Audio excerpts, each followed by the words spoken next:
नमस्ते, म शिशिर Rai caring hand एनजिओको फाउन्डर र मसँग जो बहिनी देखिरहनु भएको छ हाम्रो दार्जिलिङबाटै हुनुहुन्छ उहाँको। नमस्ते सबैजनालाई।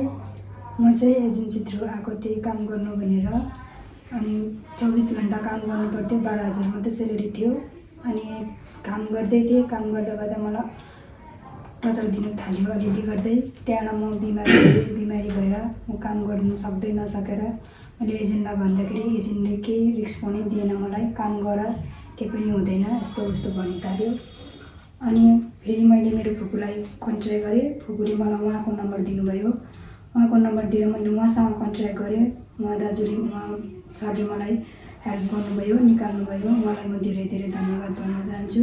तर कहिले आइन्दादेखिको एजेन्सी थ्रुदेखि चाहिँ कहिले पनि नआउनुहोस् होला हजुरहरू, किनकि सबैजना राम्रो हुँदैन रहेछ, फकाएर फुस्लाएर ल्याउँदो रहेछ, यस्तो उस्तो भन्दो रहेछ। यहाँ आएपछि चाल पाउँदो रहेछ, खानु पनि राम्रो नदिँदो रहेछ। किनकि अब काम गरिन्जेल राम्रो, जब बिमारी भएपछि यस्तो उस्तो कमरामा थुनेर राख्ने, लाइट बन्द गरेर राखिदिने, मुर्खी बाज भन्ने खालके त्यस्तो गरिदिँदो रहेछ। म त अब बाँचेर आइपुगेँ त उहाँलाई भन्छु म धेरै धेरै धन्यवाद, उहाँले मलाई निकाल्नुभयो।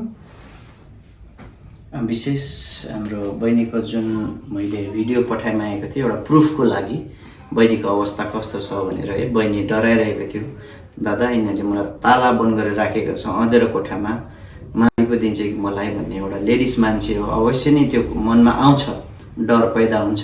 तर मैले बहिनीलाई भने नडर, हामी छौँ तिम्रो साथमा है। अनि जब मैले त्यो कुरोहरूबाट बहिनीलाई यहाँबाट निकालेर ल्याएँ र अहिले हामीले केयरिङ ह्यान्ड एनजिओको रुममा हामीले उहाँलाई राखेका छौँ। अनि बहिनीको ट्रिटमेन्टमा अलिकति हामी कोसिस गरिदिनेछौँ। बहिनीको इच्छा भए बहिनी फर्किजानेछ, नभएदेखि हामीले उहाँलाई यिनीहरू नै कामहरू खोजेर उहाँलाई कामहरू दिलाइदिने काम पनि गर्नेछौँ। र उहाँको हस्बेन्डसँग पनि हाम्रो बातचितहरू भइसक्यो। हजुरहरूलाई एउटै रिक्वेस्ट छ, तपाईँहरू आउँदाखेरि एजेन्ट जो पनि छ त्यसलाई चाहिँ एकदमै राम्रोसँगले इन्क्वायरी गरेर आउनुहोस्। के हो स्यालेरी, कति हो, कस्तो तरिकाले।